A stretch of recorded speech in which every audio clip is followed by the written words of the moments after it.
Solid state में जो हमने लास्ट पढ़ा था, शनिवार को पढ़ा था हमने त्रिविम जालक, जिसे हम क्रिस्टल लैटिस भी बोलते हैं या स्पेस लैटिस भी कहा जाता है। और मैंने बताया था क्रिस्टल लैटिस या स्पेस लैटिस या क्रिस्टल जालक की डेफिनेशन में बताया था कि त्रिविम में उपस्थित घटक कणों की जो संपूर्ण व्यवस्था है उसे हम त्रिविम जालक बोलते हैं। अब त्रिविम जालक बनता है इकाई सेल से। देखो, एक चीज होती है जिसे हम बोलते हैं यूनिट सेल। मैं लिख दे रहा हूं यहां, इकाई सेल यानी यूनिट सेल। अब यूनिट सेल क्या है? यूनिट सेल तुम ऐसे समझो जैसे तुमने कभी दीवार बनती देखी हो, तो एक ईंट होती है। अगर ईंट को तुम ध्यान से देखो तो त्रिविमीय होती है, उसके 6 फलक होते हैं। अगर तुम किसी ईंट को देखो तो उसके 6 फलक होते हैं। 6 फलक का मतलब समझ रहे? एक ऊपर, एक नीचे, एक आगे, एक पीछे और 2 साइडों में होते हैं, तो उसे हम बोलते हैं त्रिविमीय इकाई सेल। अब वो जब बहुत सारी ईंटों को हम एक के ऊपर एक आगे पीछे ऊपर नीचे लगाते चले जाते हैं, तो पूरी जो दीवार बनकर तैयार होती है उसे हम कहते हैं क्रिस्टल जालक। और उसका जो सबसे छोटा पार्ट है वो है ईंट, और ईंट को हम कहते हैं इकाई सेल या यूनिट सेल। अब हमें पहले क्रिस्टल जालक जो है बनाना मैं बता दे रहा हूँ कैसे बनता है और इकाई सेल कैसे बनती है। अच्छा, दूसरी बात देखो, सबसे मेन इंपॉर्टेंट बात है, हम क्रिस्टलीय ठोस पढ़ रहे हैं और क्रिस्टलीय ठोस होते हैं त्रिविमीय। तो हम बार बार एक ही बात करें, 3 डायमेंशनल, 2 डायमेंशनल नहीं, 3 डायमेंशनल। अब जैसे मान लो मुझे इकाई सेल बनानी है और निकालनी है, तो मैं क्या कर रहा हूं, मैं तुम्हें बनाना सिखा दूं। जैसे मान लो, अच्छा, एक सबसे मेन इंपॉर्टेंट बात यह है कि घटक कण हमेशा तुम्हें सर्कुलर मानने, वृत्ताकार। दूसरी बात, पूरा घटक कण ऐसे ना मान के, जैसे मान लो ये है, ऐसे ना मान के उसको हम ऐसे मान लेते हैं डॉट से। तो कितने बड़े घटक कणों को ना बनाकर डॉट से मानते हैं, तो ये इन बिंदुओं को कहा जाता है जालक बिंदु। ये ऐसे भी बना सकते हो, लेकिन इतना बड़ा बार बार ना बना के इसके लिए हम इस्तेमाल करते हैं डॉट, और इस डॉट को कहते हैं हम जालक बिंदु यानी लैटिस पॉइंट, जालक बिंदु या लैटिस पॉइंट। और इन्हीं से पूरा क्रिस्टल बनता है। अब पूरा क्रिस्टल बनता है तो तुम पूरा क्रिस्टल बनाना सीखो। देखो, जैसे मैंने घटक कण रखे, ये पहला जालक बिंदु, इतनी दूरी पे मैंने दूसरा जालक बिंदु, इतनी दूरी पे तीसरा जालक बिंदु, चौथा और पांचवा और एक छठा मैंने यहां बना दिया।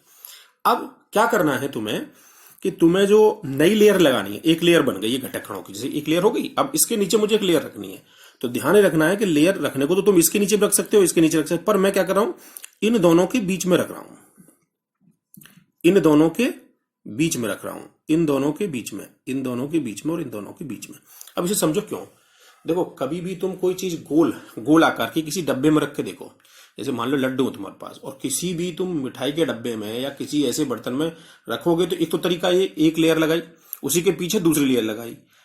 उससे ज्यादा अच्छी व्यवस्था होगी कि जो लेयर लगाई है उस लेयर में जो लड्डुओं के बीच का हिस्सा, यदि उसमें तुम एक लेयर लगाओ तो ज्यादा जगह घेरेगी। इसे बोलते हैं अच्छी व्यवस्था, पैकिंग।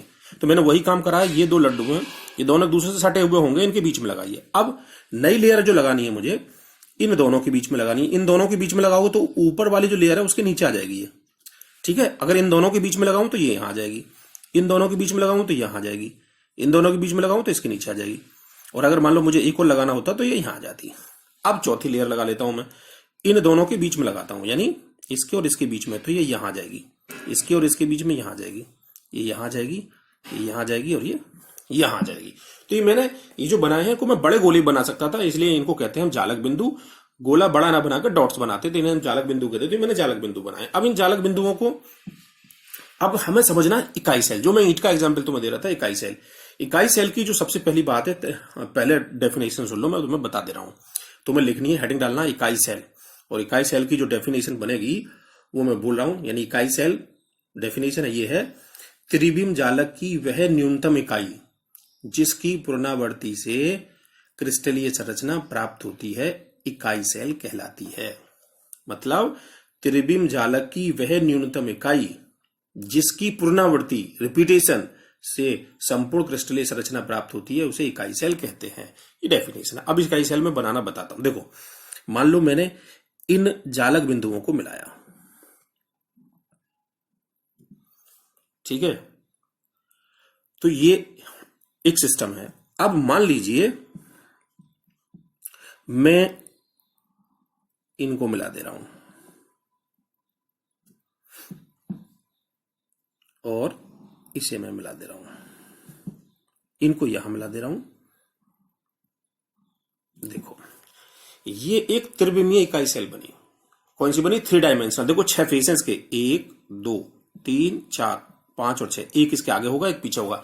तो मैं कभी ध्यान से देख रहा हूं तो माचिस को देखो, माचिस को देखोगे, एक फेस दो फेस, एक ऊपर एक नीचे एक साथ।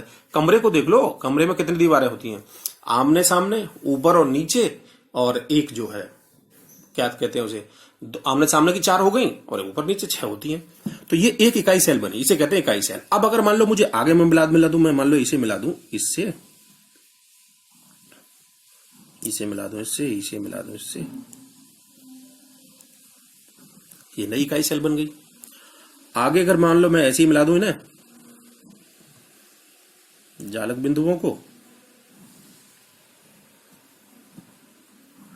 तो ये पूरे का पूरा जो बना इसे कहते हैं हम क्रिस्टल जालक। मतलब मैंने एक इकाई सेल, देखो ये एक त्रिविमीय इकाई सेल है, ये है ना, 3 डायमेंशनल बने, इसमें 3 ये है, तो ये पूरा तो कहलाएगा क्रिस्टल जालक। और ये एक छोटा सा हिस्सा, इसे कहा जाता है यूनिट सेल, इकाई सेल, यूनिट सेल। और पूरा अगर मैं आगे तक बनाता चला जाऊं तो पूरे का पूरा कहलाएगा क्रिस्टल जालक। तो इकाई सेल तुम्हें समझ लेना, त्रिविमीय में ये इकाई सेल कहलाएगी। तो इकाई सेल की मैं परिभाषा बना दिया कि इकाई सेल में बोला था क्रिस्टल जालक में वह न्यूनतम इकाई जिसकी पुनरावृत्ति, अब देखो इसी की तो पुनरावृत्ति हो रही है और इसकी पुनरावृत्ति संपूर्ण क्रिस्टल जालक निर्मित हो रहा है, तो इसे हम कहते हैं इकाई सेल या कोशिका सेल। इकाई सेल या मात्रक सेल भी बोल देते हैं, तो ये ध्यान रखनी है। अब बात आती है इकाई सेल जो हमें पढ़नी है वो 3 डायमेंशनल पढ़नी है, क्योंकि हम क्या कह रहे हैं 3 डायमेंशनल। अब देखो 3 डायमेंशनल का मतलब होता है घन, जिसे हम घन बोलते हैं या बोलते हैं क्यूब, ठीक है। अब इस क्यूब में कुछ इंपॉर्टेंट पॉइंट होते हैं। देखो कोई भी क्यूब में कोने होते हैं, क्यूब या घन में कोने होते हैं 8, ध्यान रखना हमेशा 8 कोने होते हैं। फलक, इसके फलक केंद्र होते हैं, फलक केंद्र का मतलब फेस सेंटर, फलक होते हैं इसमें 6 हमेशा। एक चीज होती है काय केंद्र, जिसे हम काय केंद्र बोलेंगे आगे चल के तुम पढ़ोगे, इसे बोलते हैं बॉडी सेंटर, बॉडी सेंटर इसमें होते हैं 1, काय केंद्र होता है 1। एक चीज इसमें तुम देखोगे किनारी केंद्र, वो होते हैं 12, ठीक है।